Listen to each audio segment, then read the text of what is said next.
كم قام ليلا باكيا وحزينا، ملأ الفضاء تضرعا وأنينا، يدعو الإله يقول ربي أمتي اغفر لها حتى تحوز نعيما.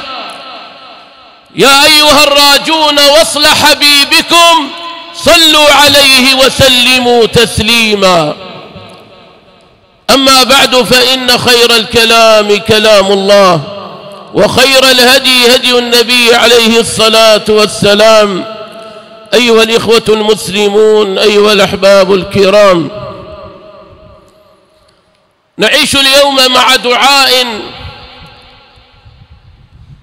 للنبي عليه الصلاة والسلام، وهو من الأدعية الجامعة التي كان يدعو بها نبينا عليه الصلاة والسلام. وما أحوجنا إلى هذا الدعاء، وخصوصا بعد شهر رمضان، دعاء فيه تثبيت للطاعة لله تبارك وتعالى. نحتاج هذا الدعاء في زمن قل فيه الثابتون وقل فيه الطائعون. نحتاج هذا الدعاء للثبات على الطاعة على طول الزمان وعلى طول الأعوام. روى الإمام الترمذي في سننه عن النبي عليه الصلاة والسلام أنه كان يدعو ويقول: اللهم إني أعوذ بك من الحور بعد الكور. اللهم إني أعوذ بك من الحور بعد الكور. فما الحور وما الكور وما المقصود بدعاء النبي عليه الصلاة والسلام؟ أيها الأحباب الكرام، أعيروني أسماعكم وأبصاركم وقلوبكم، وأسأل الله تبارك وتعالى أن يجعلنا وإياكم من الذين يستمعون القول فيتبعون أحسنه. اللهم آمين. يقول ابن منظور في لسان العرب: الحور هو الرجوع عن الشيء وإلى الشيء، وكل شيء تغير من حال إلى حال فقد حار. ومنه قول الشاعر لبيد: وما المرء إلا كالشهاب وضيائه ثم يحور رمادا بعد إذ هو ساطع. أي الإنسان يتمتع بقوة الشباب ثم يضعف ويضعف إلى أن يموت ويصبح رمادا. يحور يعني يتحول من حال إلى حال. ومنه قول الله تبارك وتعالى: وأما من أوتي كتابه وراء ظهره فسوف يدعو ثبورا ويصلى سعيرا إنه كان في أهله مسرورا إنه ظن أن لن يحور، يعني لن يرجع مرة أخرى بعد الموت، بلى إن ربه كان به بصيرا. إذن هذا هو الحور، الرجوع عن الشيء وإلى الشيء، وكل شيء تحول من حال إلى حال فقد حار. أما الكور فهو اللف والجمع والإحكام. قال ربنا تبارك وتعالى: إذا الشمس كورت، من علامات الساعة تكور الشمس، أي تلف وتجمع، فإذا فعل بها هذا الأمر ذهب ضوءها. ويقال كار العمامة، أي لفها وضمها وأحكمها. حار العمامة أي نقضها. ما المقصود بدعاء النبي عليه الصلاة والسلام؟ إنه يتعوذ بالله تبارك وتعالى من فساد الأمور بعد صلاحها، من الغي بعد الرشاد، من الكفر بعد الإيمان، من الهداية من الضلالة بعد الهداية، من ترك الجماعة بعد لزومها، إلى غير ذلك. أيها الأحباب الكرام، كلنا رأينا في رمضان كم كان يحرص الناس على الطاعة وعلى العبادة، وما أن انقضى رمضان حتى حصل عند الناس الفتور عن طاعة الله تبارك وتعالى. والطاعة لا تكون فقط في رمضان. ما عندنا اخواني طاعة في رمضان وبعد رمضان تترك الطاعة. هذا كان يتعوذ منه عليه الصلاة والسلام. من علامات القبول الثبات على الأصول، من علامات القبول أن تثبت وتستمر على طاعة الله تبارك وتعالى. ما عندنا تقاعد بالطاعة. الموظف يطلع تقاعد، العسكري يطلع تقاعد. الطاعة ليس فيها تقاعد. يعني مو تعبد الله شهرين ثلاثة وتقعد والله هاي عبادتنا لله تبارك وتعالى، كما خاطب المولى نبيه عليه الصلاة والسلام: واعبد ربك حتى يأتيك اليقين، إلى الموت. أين المئات من المصلين الذين كانوا يحضرون في صلاة التراويح وفي صلاة الفجر؟ أين ذهبوا؟ لماذا هذا الفتور؟ ولماذا هذا التقاعس؟ ربنا عز وجل في رمضان وفي غير رمضان. أحدهم نشر صورة مؤلمة لمسجده، كان يغط بالمصلين، مئات المصلين في رمضان. نشر صورة لمسجده بعد رمضان لا يتجاوز عدد المصلين 20، وكتب تحت الصورة عبارة مؤلمة وصادمة. كتب تحت الصورة: ذهب الضيوف وبقي الأهل. ذهب الضيوف وبقي الأهل. نسأل الله أن يجعلنا وإياكم من أهله وخاصته وأحبابه وأصفيائه.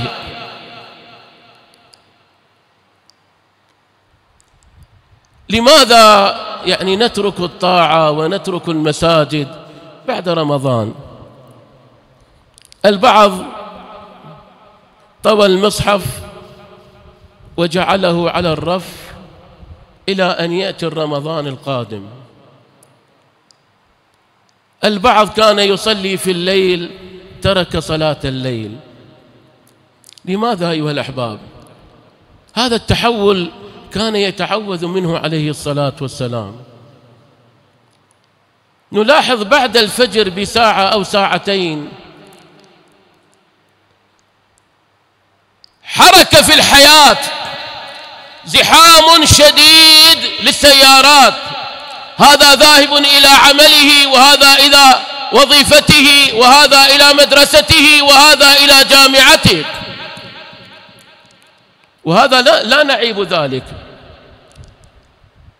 السعي على الطاعة على العمل هذا أمر به ربنا تبارك وتعالى. ولكن لماذا حي على العمل؟ الناس تهرع، الشوارع مزدحمة، لكن لما يؤذن المؤذن حي على الصلاة الناس نيام. لما يقول المؤذن الله أكبر حي على الصلاة، الصلاة خير من النوم. حال البعض من الناس ربما يقول النوم خير من الصلاة، وما يصلي الفجر إلا تطلع الشمس. لو دققنا في معنى هذه الكلمة العظيمة الله أكبر، يعني أكبر من وقتك ومن أهلك ومن زوجتك ومن عملك ومن مدرستك ومن وظيفتك. لابد أن حينما تسمع النداء يقول الله أكبر تقول لبيك يا رب سمعا وطاعة، سمعا وطاعة. ونحن عما قليل سنرحل إخواني، سنقدم على الله. يا أيها الإنسان إنك كادح إلى ربك كدحا فملاقيه فوربك لنسألنهم أجمعين عما كانوا يعملون. هذه الطاعات إخواني فيها نور في الوجه، فيها طمأنينة، فيها سعادة، والمعصية فيها ظلمة وفيها ضنك. والذي يدقق في حال المسلمين اليوم وعلاقتهم مع الله وبعدهم عن الله يكتشف أنه السبب الرئيسي في ضعف الأمة. ليش الآن الأمة ضعيفة؟ بسبب بعدها عن الله تبارك وتعالى. صلاح الدين الأيوبي رحمه الله تعالى قبل أن يفتح بيت المقدس كان يدور على خيم المسلمين، يجد خيمة الناس يصلون قائمون لله تبارك وتعالى، يقول من هنا يأتي النصر، ويمر على خيمة أخرى فيجدهم نائمون يشخرون فيقول من هنا نهزم.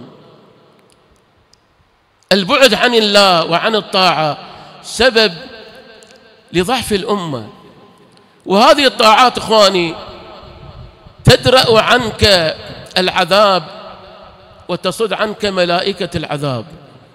الصلاة، الصوم، الزكاة، كما ورد عن النبي عليه الصلاة والسلام في الحديث الصحيح قال إذا وضع الميت في قبره وإنه ليسمع قرع نعالهم.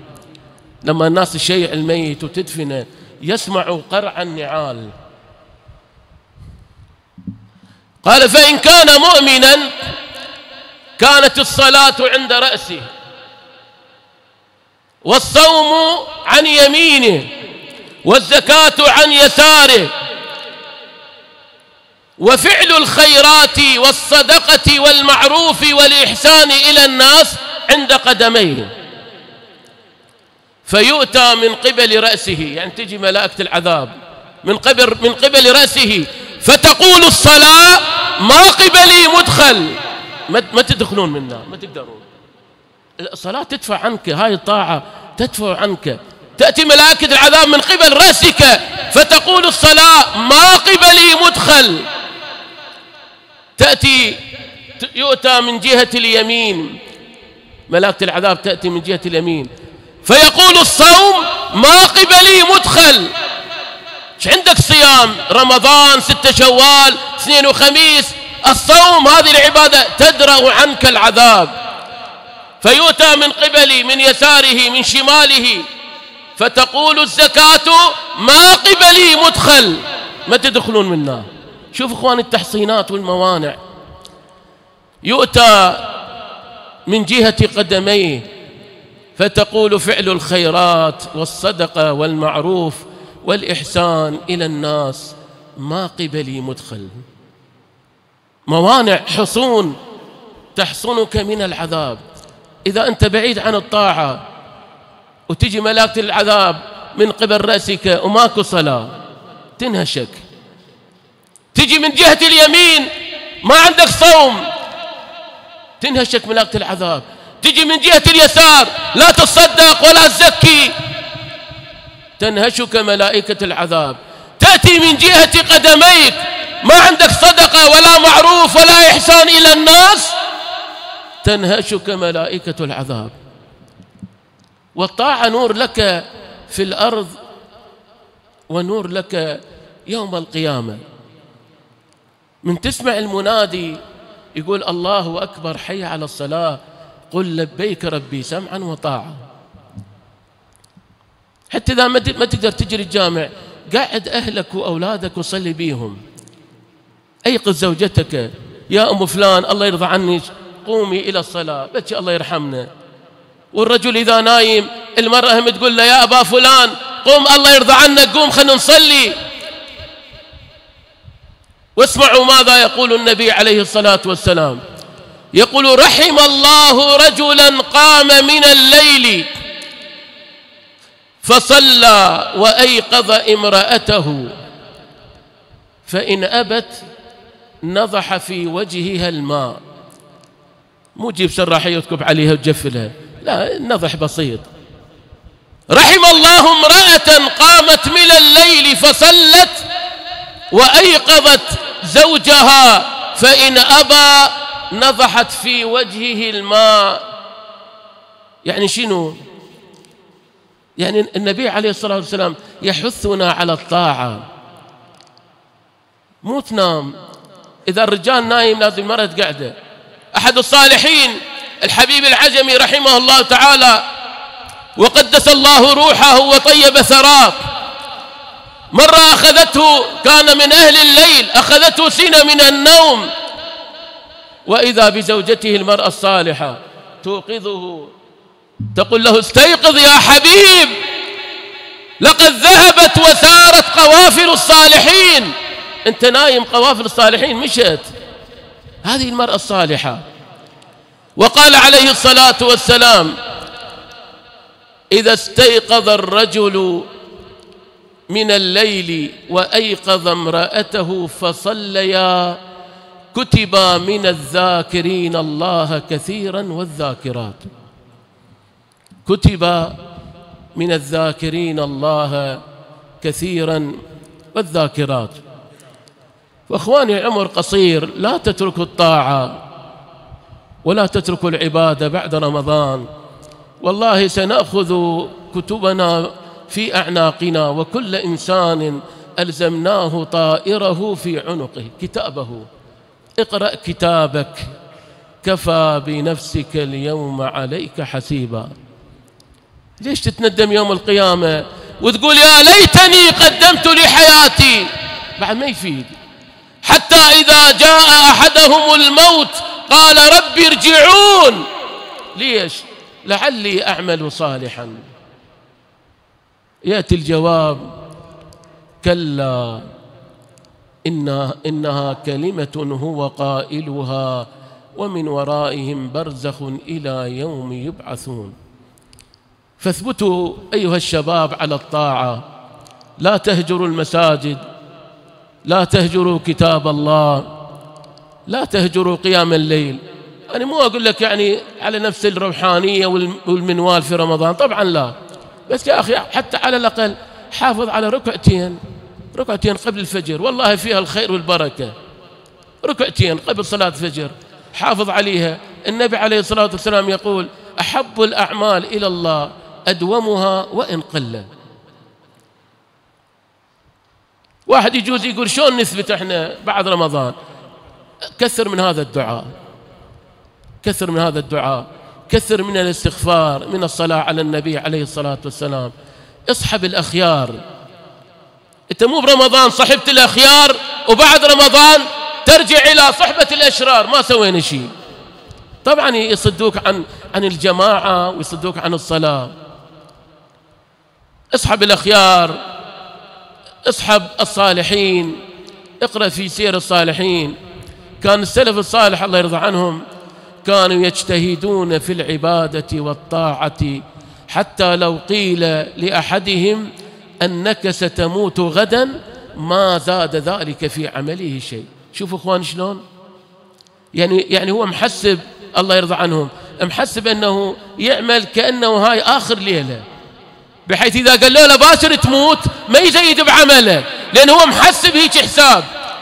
كان يجتهدون في العبادة والطاعة حتى إذا قيل لأحدهم أنك ستموت غدا ما زاد ذلك في عمله شيء، نفس العمل. فنسأل الله تبارك وتعالى لنا ولكم الثبات بعد رمضان وإلى أن نموت على الطاعة. إخواني أكرر مرة أخرى، لا تهجروا كتاب الله. حتى إذا كنت تقرأ برمضان جزء ما تقدر، المهم لا تهجره، حتى لو تقرأ صفحتين يوميا بس لا تهجره. صلاة الليل كنت تصلي لا تهجره حتى لو ركعتين. والزم الجماعة، صلاة الجماعة لا تتركوها أخواني.